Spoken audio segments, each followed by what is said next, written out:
ॐ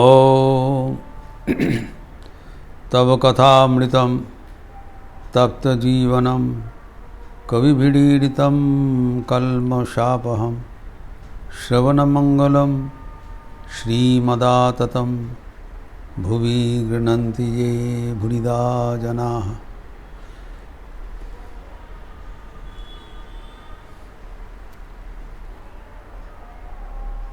विशिष्ट द्वैतवाद का चर्चा हो रहा था।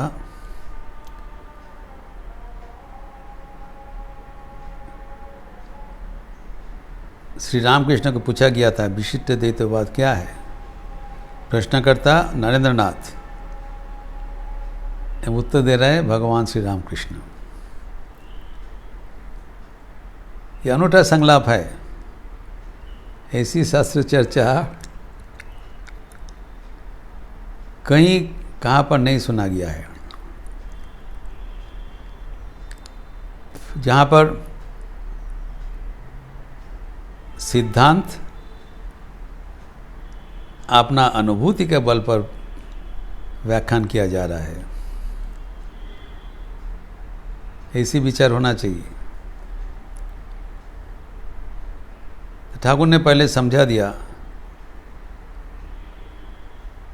the theoretical aspect of विशिष्ट द्वैतवाद।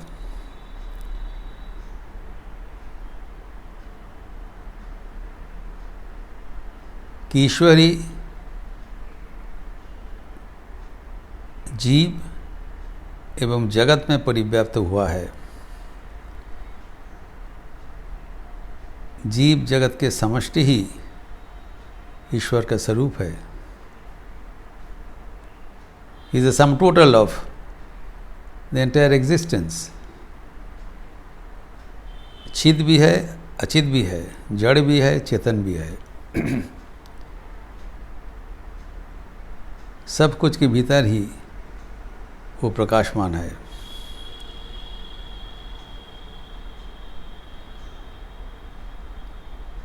अभी इसके बाद ठाकुर जो बोल रहे हैं वो सबसे महत्वपूर्ण वस्तु है। ठाकुर मास्टर मास्टर को कह रहे हैं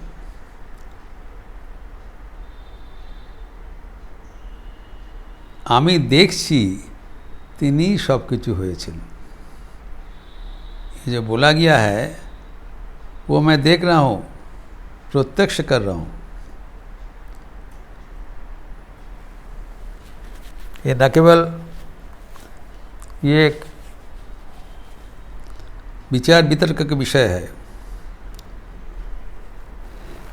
ये दर्शन सापेक्ष है। इसलिए हमारे जो मतवाद को क्या कहा गया है, विशिष्ट द्वैत दर्शन, अद्वैत दर्शन, द्वैत दर्शन। फिलोसॉफी एक विचार वितर्क का विषय है, दर्शन एक अनुभूति का वस्तु है।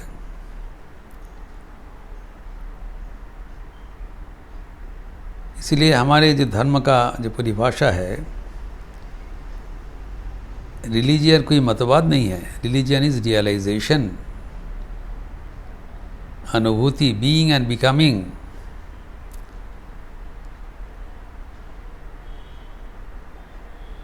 जब विचार वितर्क होता है तब हम दूसरा को संदेह निरसन कर सकते हैं, और जब प्रत्यक्ष होता है तब अपना संदेह मिट जाता है।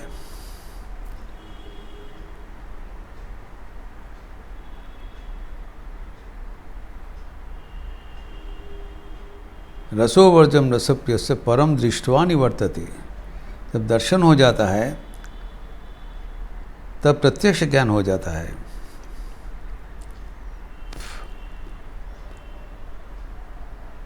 तो ठाकुर कह रहे हैं तो मैं प्रत्यक्ष कर रहा हूँ,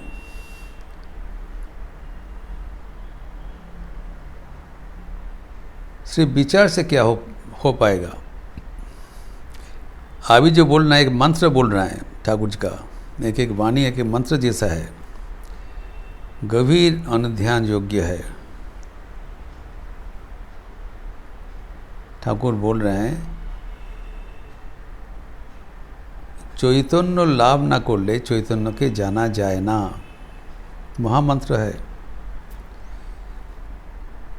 जैसे शिवज्ञान जीव सेवा एक महामंत्र है, वैसे कहते हैं चैतन्य को लाभ किए बिना चैतन्य को जानना संभव नहीं है।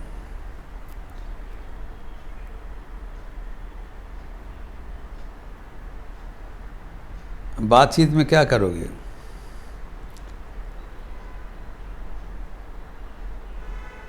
तो चैतन्य के लाभ करना मतलब क्या है? चैतन्य कैसे लाभ करोगे? जब हम किसी को जानते हैं, हमारा मन बुद्धि से कोई दूसरा वस्तु का हम समझने का कोशिश करते हैं। तो यहाँ पर जो चैतन्य को जानने के लिए चैतन्य ही होना पड़ेगा, ये समझने का चीज़ है। जैसे कि हमारे शास्त्र में कहा गया है, ब्रह्मविद ब्रह्मैव भवति, the knower of Brahman becomes Brahman itself. So जानने के मतलब हो जाना, बन जाना, रूपांतरित हो जाना। चैतन्य लाभ किए नहीं बिना चैतन्य को जान नहीं सकोगे। यह है तात्विक बात है, अनुभूति बिना नहीं होगा, उसको बन जाना पड़ेगा। तो यह है हमारे धर्म का निर्देश। ये प्रश्न किया गया है, विज्ञाता रमरे केन विजानियात, how the knower can be known, the eye can not see itself. यहाँ पर जो एक सब्जेक्ट है, एक ऑब्जेक्ट है,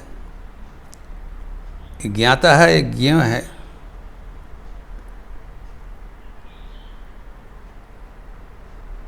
the knower and the knowable, and knowledge है, the knower through the knowledge gets a hold of the knowable. Now here the knower wants to know itself. Object becomes the subject, subject becomes the object, दोनों मिल जाता है। इसलिए ठाकुर कहते हैं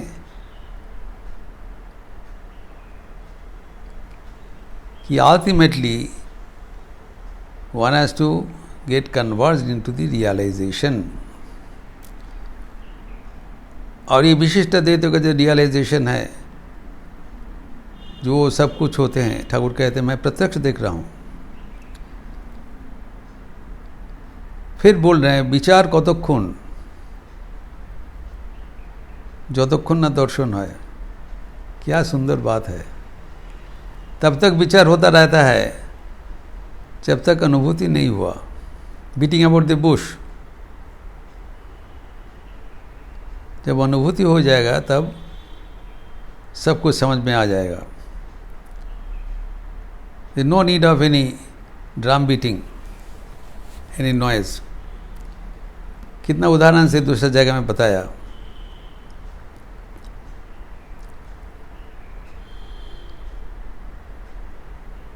कि theatre देखने के लिए गया है, ड्रॉप सीन पड़े हुए हैं, सब अपन के विचार में बातचीत करते रहते हैं।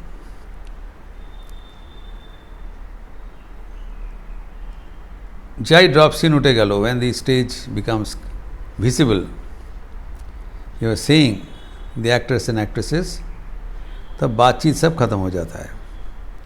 तब दृष्टि केवल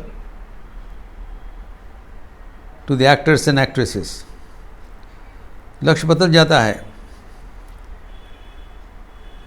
तब focus becomes different, no more discussion. फिर दूसरा उदाहरण दिया है,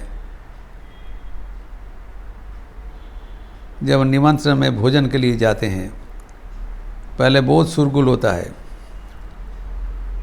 जैसे जैसे सब भोजन करते रहते हैं, पेट भर जाता है, तब शोरगुल कम हो जाता है, आवाज़ कम हो जाता है। आखिर में जब दही मिलता है तब बहुत ही कम आवाज़ आए, सूप साफ आवाज़ होता है, प्रैक्टिकल। और भोजन के बाद तब निद्रा समाधि।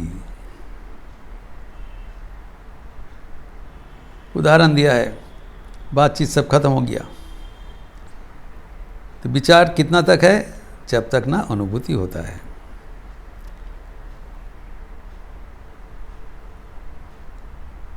तो अनुभूति जो होता है, फिर बोल रहे हैं कि अनुभूति होने से उसका लक्षण है, फिर बोलने पर नहीं होगा, अनुभूति हो गया। लक्षण दो किस्म का है, एक स्वसंवेद्य, दूसरा परसंवेद्य। जिसका अनुभूति है, अनुभूति हुआ है, वो खुद जान लेंगे, उनका अपना संदेह मिट जाएगा। भिद्यते हृदय ग्रंथि छिद्यते सर्व संशया क्षीयन्ते चस्य कर्माणि तस्मिन् दृष्टे परावरे।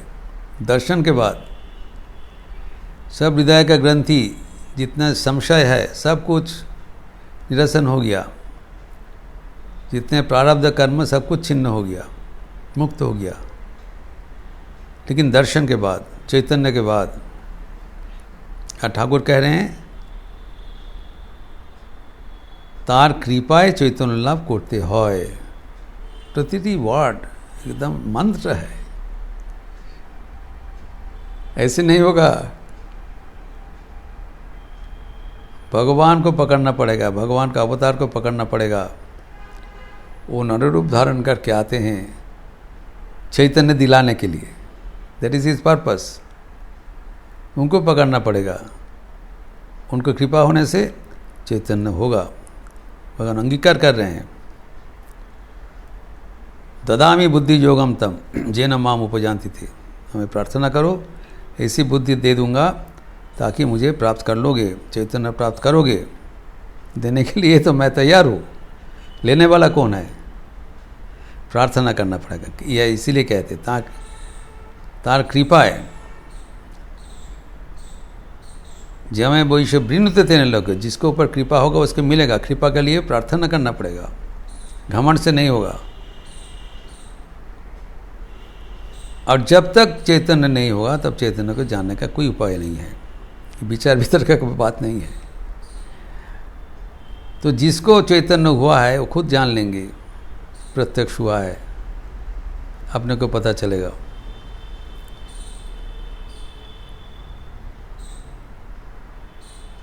जो अभी अभुक्त है, जिसको भूख लगा है, वो एक प्रकार अनुभूति होगा। जब भोजन के बाद वो खुद ही जान लेंगे, जो भोजन हो गया परितृप्त हो जाएगा। उसके लिए कि विचार वितर्क का कोई ज़रूरत नहीं है, किसी को समझाना नहीं पड़ेगा तुम्हारा भोजन हुआ कि नहीं हुआ। हम खुद ही परितृप्त है, आई एम फुल सैटिस्फाइड। और परसंबद्ध क्या है, उनको आचरण से पता चलेगा।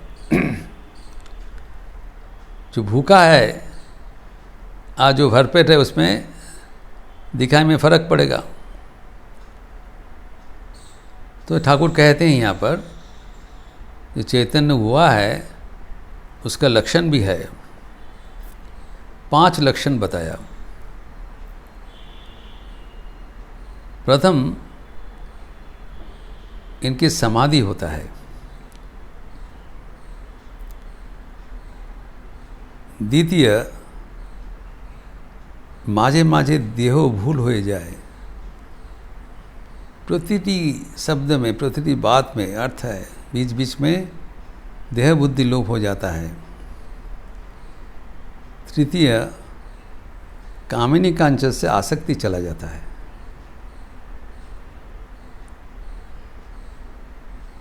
चौथा, सिर्फ ईश्वर का बात ही करने में रुचि आ जाता है। खाली ईश्वरेर कथाई बोलते कইতে ভালো লাগে। अन्नवाचो विमुंचत। और पंचम, विषयकता होने से कष्ट होता है। विषय के बाद होने से उनको कष्ट होता है। इफ इज पेन्ड अवान्तर बातचीत में। ये 5 लक्षण बता दिया। तो पहले ही ये बताया समाधि होता है, चुप हो जाता है, भोजन के बाद निद्रा समाधि। तो यहाँ पर समाधि का क्या प्रकरण हम जानते हैं, पतंजलि योग सूत्र में कहा गया है। द्वितीय सूत्र में योग चित्तवृत्ति निरोध, चित्त का समस्त वृत्ति निरोध हो जाता है, शांत हो जाता है।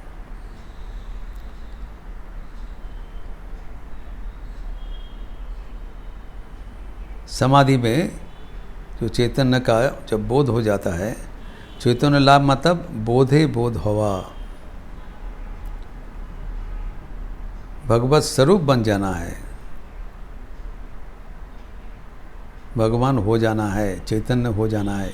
चैतन्य के माध्यम से ही चैतन्य को जाना जाता है, और किसी के माध्यम से नहीं। जैसे ठाकुर बताया, ऋषिगण शुद्ध बुद्धि शुद्ध आत्मा के द्वारा ही शुद्ध आत्मा का साक्षात किया था। तब वो अवस्था समाधि हो जाता है। लेकिन समाधि से जब उत्थान होता है, तब बीच बीच में देह सुख देह बुद्धि लोप हो जाता है। बीच बीच में क्यों बताया? क्योंकि उनका व्यवहार भी है, जगत व्यवहार भी है। सब समय अगर समाधि में जाएगा तो उसको तो और कोई संज्ञान नहीं होगा।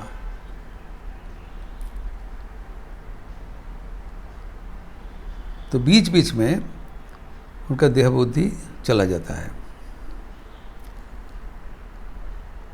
ठाकुर का तो ज़्यादा था। ठाकुर का संतानगण को भी हम लोग देखे हैं उसके जीवनी में।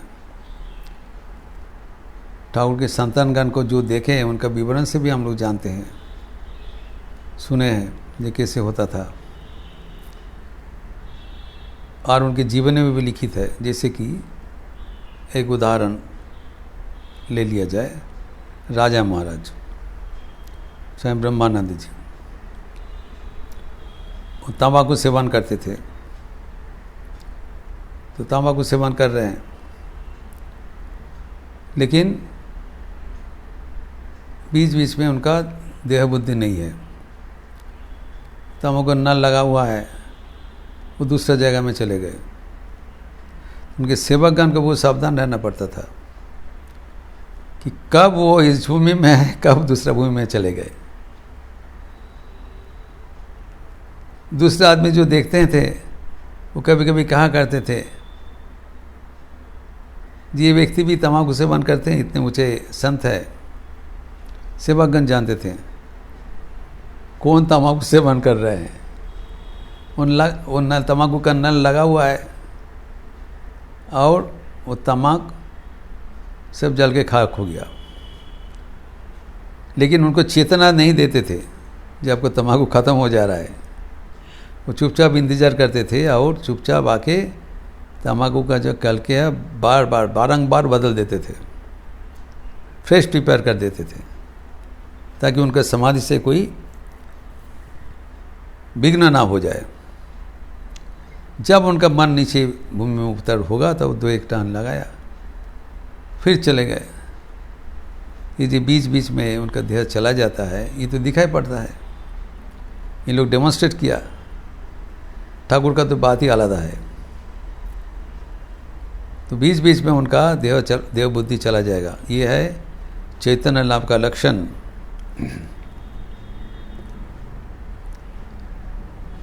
तीसरा है कि कामिनी कांचन से उनका कोई संयोग नहीं रहेगा।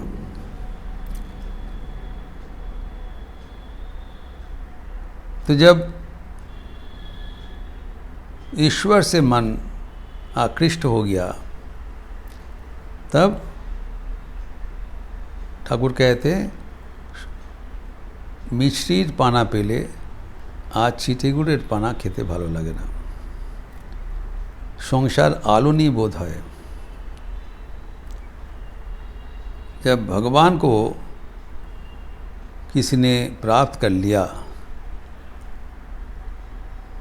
तब क्या होता है, सुखम अक्षय मश्नुते, अक्षय सुख मिल जाता है। उसके बराबरी दुनिया का कोई सुख तुलनीय नहीं है, इंसिपिड है, तुच्छ है। ठाकुर कहते हैं ताके दर्शनेर पर रम्बा तिलोत्तमार रूप छाई वर्ष मने है। कितना फर्क है।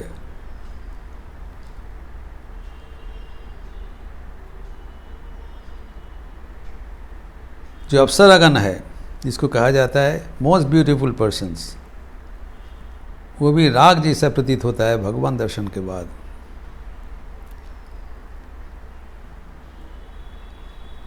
वो सुंदर से भी सुंदर है।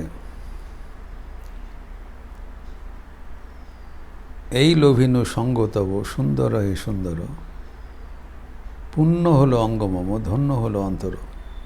दर्शन करने के बाद हम धन्य हो गया, सब कुछ पुण्य हो गया, कोई आपके बराबर नहीं होगा। तब बिल्कुल सांसारिक भोग सुख में मन फंसने का कोई और अवसर नहीं होगा। जब तक नहीं होगा तब मन में जाएगा। विषया विनिवर्तन्ते निराहारस्य देहिना, जब तक नहीं होगा तब मन विषय में जाने का संभावना है। लेकिन रसोवर्जम रसप्यस्य परम दृष्टवा निवर्तते, उसके बाद संसार का रस, विषय रस बराबर वर्जित हो जाता है, दूर हो जाता है, ना के बराबर हो जाता है। ये लक्षण है उनका, तो आचरण में दिखाई पड़ेगा। एक ओर से बोल रहे हमारा चैतन्य हुआ है, दूसरा ओर से उनका सांसारिक विषय में रुचि है, आकृष्ट, उसका आकर्षण है, तब ये धोखाधड़ी है। वो लक्षण मैच नहीं कर रहे। और चौथा है कि उनको सिर्फ ईश्वर का ही बातचीत लगता है। ठीक कहा गया है, जब मन कुंडलिनी शक्ति जागृत होता है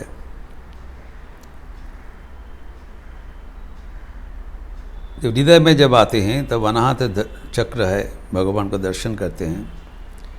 जब तक हृदय केंद्र में नहीं आएगा, अनाहत चक्र में नहीं आएगा, तब तक दर्शन नहीं है, तब तक मन सांसारिक भूमि में है। जो नीचे जो 3 स्तर है, लिंग गुह्य नाभि, जब ऊपर में आ गया हृदय केंद्र में तब दर्शन हुआ। और जब उसका आगे कंठभूमि में आया विशुद्ध चक्र में, तब भगवान का बात ही एकमात्र कहने और सुनने की इच्छा होता है। जो कहा गया योग शास्त्र में भी मैचिंग, ठाकुर भी कह रहे ये लक्षण है। और दूसरा कोई सुनने को उनका रुचि नहीं होता है। फिर और भी बताया, अगर कहीं पर होता है उठ के चले जाते हैं। अगर कहीं, ये तो रुचि नहीं है, अगर कहीं पर विषय चर्चा होता है तो वो उसका सहन नहीं होता है, ये बताया, कष्ट होता है। If is pained to hear and be involve in worldly thoughts, जैसे ठाकुर के जीवन में भी ये सब लक्षण दिखाया। जो बोल रहे हैं ये सब लक्षण उनके जीवन में दिखाई पड़ रहा था। जो अभी व्याख्यान कर रहे विशिष्ट द्वैत दर्शन, व्याख्यान करने के बाद अपना जीवन के अनुभूति के बल पर उसका उदाहरण दे रहे, प्रैक्टिकल डेमोन्स्ट्रेशन। एक थ्योरी हुआ, प्रैक्टिस हुआ। इससे अच्छा आचार्य कहाँ मिलेगा, क्योंकि इतना प्रांजल करके सहज ढंग से बता दिया, कोई कैलकुलेशन नहीं, सहज ढंग से। देखो मेरे ओर देखो, ऐसी हमारा जीवन देखो, ये सब मिला लो, get it verified. What I am saying, दर्शन कैसे होता है। मैं तो देख रहा हूँ, उनका बातचीत से पता चलता है कुछ देख रहे हैं, लेकिन उतना हम अंदाज़ा कर सकते हैं, जान नहीं सकते हैं कहाँ पर क्या देख रहे हैं। ठाकुर बोले, मास्टर मशे बोला क्या देखा, हम बोल नहीं सकते हैं, लेकिन उनके लक्षण से पता चल रहा है। लक्षण बताया, 5 लक्षण। कभी कभी समाधि में चले जा रहा है, कभी कभी देह बोध भूल हो गया, कहाँ पर है क्या है, कपड़ा निकल गया, देह बोध नहीं है। कभी कभी होता है, नॉट ऑलवेज। और कामिनी कांचन से तो उनका दिखाई पड़ रहा है,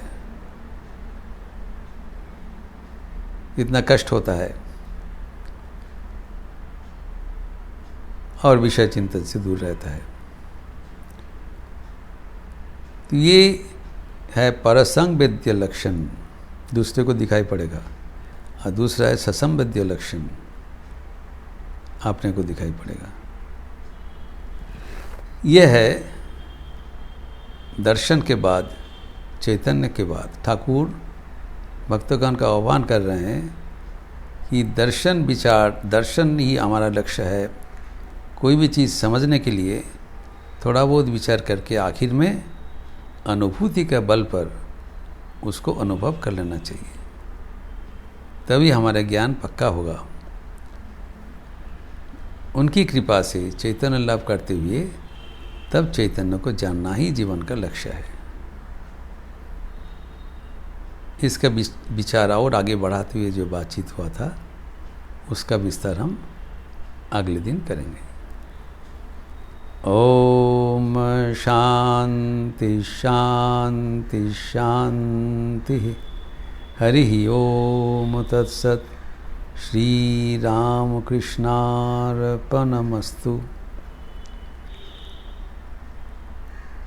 अच्छे रहिए, स्वस्थ रहिए, आनंद में रहिए। नमस्कार।